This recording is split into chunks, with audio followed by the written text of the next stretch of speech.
और ये मुद्दा सिर्फ डकैती और चंदा चोरी तक सीमित नहीं है। जब पोल खुली तो पता चला कि यहाँ मंदिर को बनाने तक में घोटाला किया गया था। एक केस में तो 2 लोगों ने 2 करोड़ रुपए में एक जमीन खरीदी थी और इसे सिर्फ 10 मिनट बाद 18.5 करोड़ रुपए में ट्रस्ट को बेच दिया।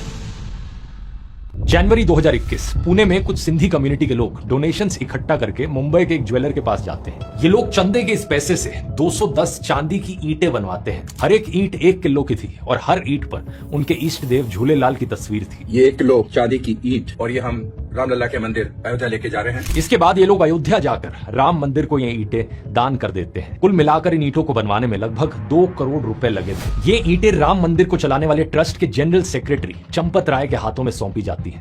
लेकिन उस वक्त इनको इस डोनेशन की कोई रसीद नहीं मिलती।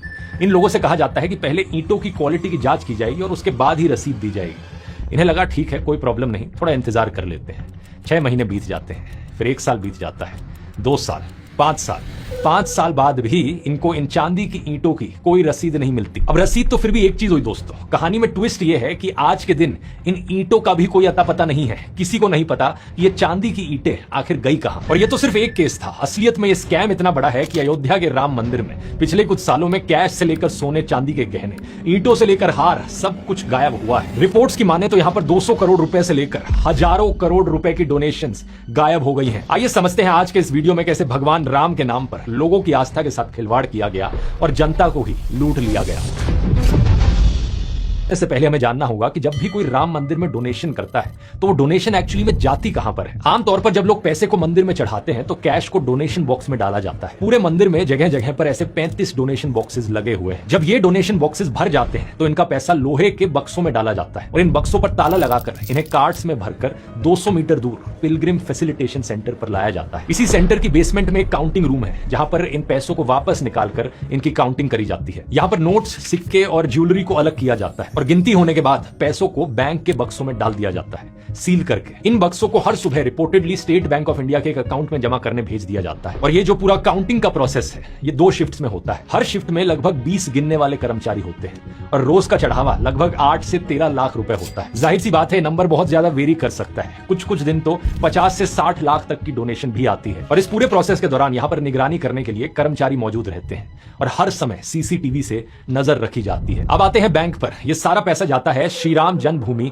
तीर्थ क्षेत्र के बैंक अकाउंट के अंदर, जिसे राम मंदिर के निर्माण और मैनेजमेंट के लिए फरवरी 2020 में मोदी सरकार ने बनाया था। एक स्वायत्त ट्रस्ट श्री राम जन्मभूमि तीर्थ क्षेत्र। इस ट्रस्ट में कुल 15 मेंबर्स हैं, जिनमें से 6 रिलीजियस फिगर्स हैं और बाकी लोगों में से ज्यादातर ऐसे लोग हैं जिनका नरेंद्र मोदी और बीजेपी आरएसएस से सीधा कनेक्शन है। उदाहरण के तौर पे नरेंद्र मोदी के प्रिंसिपल सेक्रेटरी रहे नृपेंद्र मिश्रा इस मंदिर निर्माण समिति के अध्यक्ष हैं। ऐसे ही इस ट्रस्ट का पूरा स्ट्रक्चर अभी के chief election commissioner Gyanesh Kumar ने तैयार किया था। इसके अलावा आरएसएस से जुड़े रहे अनिल मिश्रा और कृष्णा मोहन को भी ट्रस्ट का मेंबर बनाया गया था। ये सब मैं आपको इसलिए बता रहा हूं ताकि आप समझ सको कि ये कोई इंडिपेंडेंट ट्रस्ट नहीं है। यहाँ पर सरकार की डायरेक्ट इन्वॉल्वमेंट है और सरकार से जुड़े लोग ही इस मंदिर को चला रहे हैं। इस ट्रस्ट के सबसे पावरफुल इंसान थे चंपत राय, जो एक समय पर आरएसएस के साथ थे और विश्व हिंदू परिषद के वाइस प्रेसिडेंट भी हैं। इन्हें इस ट्रस्ट का जनरल सेक्रेटरी बनाया गया था। चंपत राय को लेकर कहा जाता है कि इनकी मर्जी के बिना राम मंदिर में पत्ता तक नहीं हिलता। ये बात थोड़ी चुभती है, लेकिन सच यही है कि राम मंदिर के प्रबंधन में चंपत राय जितने शक्तिशाली थे उतना कोई और नहीं था। यानी कि ट्रस्ट में कहने को 15 लोग थे लेकिन सारा काम चंपत राय ही देखते थे। अब एक बार जब ट्रस्ट बन गया था तो उसके बाद चंपत राय ने मंदिर में अपने खास लोगों को जिम्मेदारी देनी शुरू की थी। इनमें से एक था राम शंकर यादव उर्फ टिन्नू यादव। देखिए यहाँ पर क्या लिखा है। ये चंपत राय के खास लोगों में शामिल था और कभी उनका पर्सनल ड्राइवर रहा था। चंपत राय के कहने पर टिन्नू ही राम मंदिर की कई व्यवस्थाएं देखता था और कोई भी टिन्नू के काम में कोई दखल नहीं देता था। इसके साथ ही टिन्नू ने अपने भतीजे मनीष यादव को भी अपने साथ काम पर लगा लिया। इसके अलावा डोनेशंस गिनने के लिए एक प्राइवेट एजेंसी के लोग भी हायर किए गए थे और यहीं से शुरू होता है दोस्तों चंदा चोरी का असली खेल। जिस कमरे में डोनेशंस की काउंटिंग की जाती थी वहां 3 तरह के लोग होते थे। पहले प्राइवेट एजेंसी के लोग जिन्हें नोट गिनने के लिए रखा गया था। दूसरे ट्रस्ट के कर्मचारी जो नोट गिनने वाले लोगों पर नजर रखते थे और तीसरे स्टेट बैंक ऑफ इंडिया और ऑडिट टीम के मेंबर्स। तो यहाँ पर मल्टीपल लोग थे वेरीफाई करने के लिए, एक दूसरे पर नजर रखने के लिए। लेकिन एलिजिडली हुआ क्या कि इन्हीं सब लोगों ने आपस में हाथ मिला लिया और ये सभी चोरी करने लगे। कई नाम यहाँ पर सामने आते हैं। सुभाष श्रीवास्तव जो डोनेशन की काउंटिंग का इंचार्ज था, टिन्नू जो मंदिर का कामकाज देखता था, ऐसे ही अविनाश शुक्ला, लवकुश मिश्रा, अंकुल्प मिश्रा, मनीष यादव, करुणेश पांडे, रामशंकर मिश्रा, राजेश पाठक और केडी तिवारी जो काउंटिंग का काम करते थे। काउंटिंग के वक्त इन लोगों को को नोटों की गड्डियों के 10-10 बंडल्स बनाने होते थे, लेकिन ये हर बंडल में 12 से 13 गड्डियां ऐड कर देते थे और दिखाते केवल 10 गड्डियां थे। बाद में इन एक्स्ट्रा गड्डियों को निकालकर आपस में बांट दिया जाता था। बात को राम मंदिर ट्रस्ट के अकाउंट इंचार्ज रहे महिपाल सिंह ने भी कंफर्म किया। और गड्ढों को फिर 10-10 की गड्डी में पैक करने के लिए बड़ा रबर लगा के बनाते थे, तो 10 के बजाय 12-13 गड्ढियां तक उसको बनाते थे, पैक करते थे और बक्से में फेंक देते थे। और सिर्फ महिपाल सिंह नहीं दोस्तों, अरेस्ट से 3 महीने पहले खुद स्टेट बैंक ऑफ इंडिया ने वार्न किया था कि काउंटिंग स्टाफ पर शक है, इन्हें हटाया जाए। हटाने का प्रोसेस भी शुरू हो गया था, लेकिन रिपोर्ट्स के मुताबिक ट्रस्ट से जुड़े लोगों ने इसे रुकवा दिया। सोचकर देखो, बैंक खुद बोल रहा था कि इन लोगों को हटा दो, लेकिन मंदिर चलाने वाले बोल रहे थे रहने दो। आखिर क्यों? इन लोगों की मंथली सैलरी सिर्फ 14,000 से 20,000 रुपए की थी, लेकिन कुछ ही सालों में इनमें से कई लोग करोड़पति बन गए। लवकुश मिश्रा जो कभी कार मैकेनिक हुआ करता था, पुलिस को उसके घर छापे मारने पर 10 लाख रुपए मिले।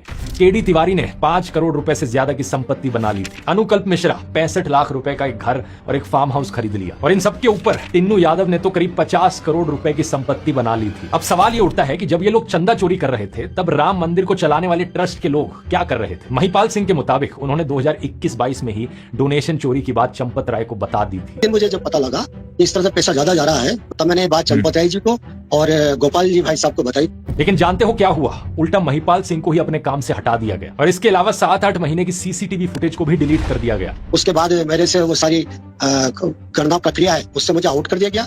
मेरी जगह दूसरे आदमी को बुलाया गया और उस दूसरे आदमी को लाने से पहले सीसीटीवी फुटेज जो है 7-8 महीने की, वो सारी डिलीट की गई। बहुत से लोकल लोगों का कहना है कि वो पहले से ही स्कैम के बारे में जानते थे, कई सालों से वो स्कैम होते हुए देख रहे थे। लेकिन पब्लिक के सामने ये स्कैम तब आया जब 7 जून को समाजवादी पार्टी के चीफ अखिलेश यादव ने ट्वीट करके ये मुद्दा उठाया। हालांकि इस ट्वीट के बाद भी चंपत राय ने कहा कि डोनेशन के ऑडिट में कोई गड़बड़ी नहीं मिली है, कोई भी उल्लेखनीय बात किसी के भी ध्यान में अभी तक नहीं आई है। लेकिन अगले कुछ दिनों में कई सारी ऐसी कहानियां बाहर आने लगी जहां पर लोगों ने कहा कि हमने सोने चांदी के हार डोनेट किए हैं, हमने अपने गहने मंदिर में चंदे के तौर पर दिए हैं और हमें कोई रसीद नहीं दी गई। शिवसेना के संजय राउत ने भी आरोप लगाया कि उनकी पार्टी ने भी 1 करोड़ रुपए और लगभग 25 किलो की चांदी की ईंटें दान करी थी, लेकिन उनको भी रसीद नहीं मिली। इसी तरह मुंबई के बड़े कारोबारी अनिल विश्वकर्मा ने चांदी का 3 किलो का हार और 1 किलो की चरण पादुका दान की थी। टिन्नू यादव ने इन्हें भी अपने पास रख लिया था और इनकी भी रसीद नहीं दी गई थी। चंदा चोरी तो एक चीज हुई, लेकिन राम मंदिर में खुलेआम डकैती भी हो रही है सालों से।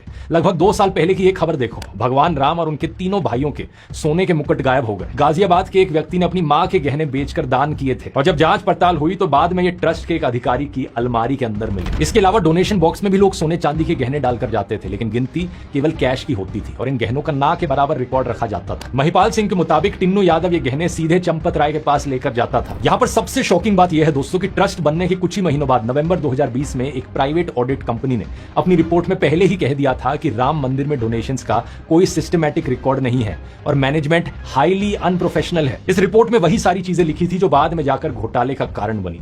लेकिन 6 साल बाद भी ऑडिट कंपनी की रिकमेंडेशंस को इंप्लीमेंट नहीं किया गया। और यह मुद्दा सिर्फ डकैती और चंदा चोरी तक सीमित नहीं है। जब पोल खुली तो पता चला कि यहां मंदिर को बनाने तक में घोटाला किया गया था। यह देखिए, आरोप लगा है कि मंदिर के कंस्ट्रक्शन मटेरियल में 40% कमीशन लिया जाता था। इसमें नाम आया मंदिर निर्माण के प्रभारी गोपाल राव के भतीजे सोमेश आनंद का। दैनिक भास्कर की रिपोर्ट के मुताबिक सोमेश की अनुमति के बिना मंदिर के निर्माण में लगे किसी ठेकेदार को पेमेंट नहीं होती थी। इसके अलावा यहां पर लैंड डील्स में भी एक बहुत बड़ा स्कैम किया गया है। जब मंदिर बनाया जा रहा था तब कुछ लोगों ने सस्ते में जमीनें खरीदी और इन्हें बहुत ज्यादा कीमत पर ट्रस्ट को बेच दिया। दैनिक भास्कर की रिपोर्ट के मुताबिक ट्रस्ट ने 17 गुना ज्यादा कीमत तक पर जमीनें खरीदी हैं। एक केस में तो 2 लोगों ने 2 करोड़ रुपए में एक जमीन खरीदी थी और इसे सिर्फ 10 मिनट बाद 18.5 करोड़ रुपए में ट्रस्ट को बेच दिया। आरोप यह है कि ऐसी डील्स में चंपत राय के भतीजे चंदन राय की मुख्य भूमिका रहती थी, जो मंदिर बनने से पहले एक किराए के मकान में रहता था, लेकिन मंदिर बनने के बाद उसने अयोध्या में कई बीघा जमीन खरीदी और हरिद्वार में एक होटल तक बना डाला। और ये कोई नया खुलासा नहीं है दोस्तों, ये डॉक्यूमेंट जून 2021 में ही सामने आ गए थे। तब भी सीबीआई और ईडी जांच की मांग हुई थी, लेकिन जांच तो छोड़ो, चंपत राय से किसी ने सवाल तक नहीं पूछा। वो 5 साल और कुर्सी पर बैठे रहे। मतलब इतने बड़े बड़े घोटाले कभी आपने सुना है एक ही प्रोजेक्ट में हो रहे हो? जमीन खरीदने से लेकर राम मंदिर के निर्माण और डोनेशन तक में घोटाला किया गया है और इस निकम्मी सरकार की आंखें बंद थी।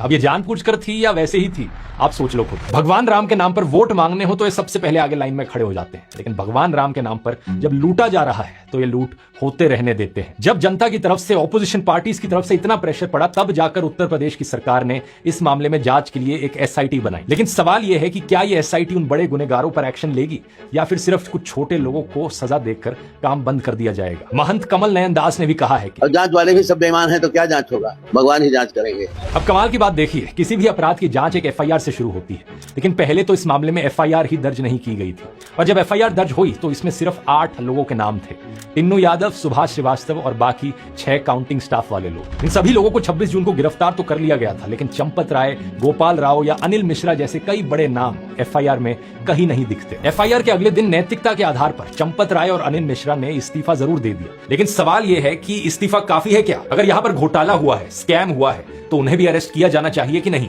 अब यहां पर प्राइम मिनिस्टर्स ऑफिस की इन्वॉल्वमेंट सुनो जरा। 12 जून को बीजेपी के ही एक नेता रजनीश सिंह ने पीएमओ को कंप्लेन भेजी कि ट्रस्ट का पूरा हिसाब पब्लिक करो, लेकिन पीएमओ ने खुद कुछ नहीं किया। कंप्लेन को नीचे अयोध्या के डिस्ट्रिक्ट एडमिनिस्ट्रेशन को फॉरवर्ड कर दिया, और जब ये डिस्ट्रिक्ट एडमिनिस्ट्रेशन चंपत राय से जानकारी मांगने गया तो जवाब आया कि एसआईटी की जांच चल रही है, अभी कुछ नहीं देंगे। यानी कंप्लेन ऊपर गई, नीचे आई और फाइल बंद। 2 जुलाई को अरविंद केजरीवाल ने सीधा पीएम पर आरोप लगाया। उन्होंने कहा कि इंटेलिजेंस ब्यूरो ने प्रधानमंत्री को कम से कम 12 रिपोर्ट्स भेजी थी इन गड़बड़ियों के बारे में, फिर भी खामोशी रही। केजरीवाल ने मोदी को धृत राष्ट्र तक कह दिया, जो सब देखकर भी अंधा बने रहे। पता तो चला आपको, सब कुछ पता था, लेकिन आप धृतराष्ट्र की तरह चुप रहे, आंखों पे पट्टी बांधे रहे। और ऐसा नहीं है कि सरकार को पहले नहीं पता था। गड़बड़ करने की खबरें 2021-22 से ही आने लग रही हैं। यूपी के सीएम आदित्यनाथ सवाल उठा रहे लोगों को ही धमकी दे रहे हैं। राम भक्तों की हमने परीक्षा मत लो, राम भक्तों के साथ उनकी आस्था के साथ खिलवाड़ करना बंद करो।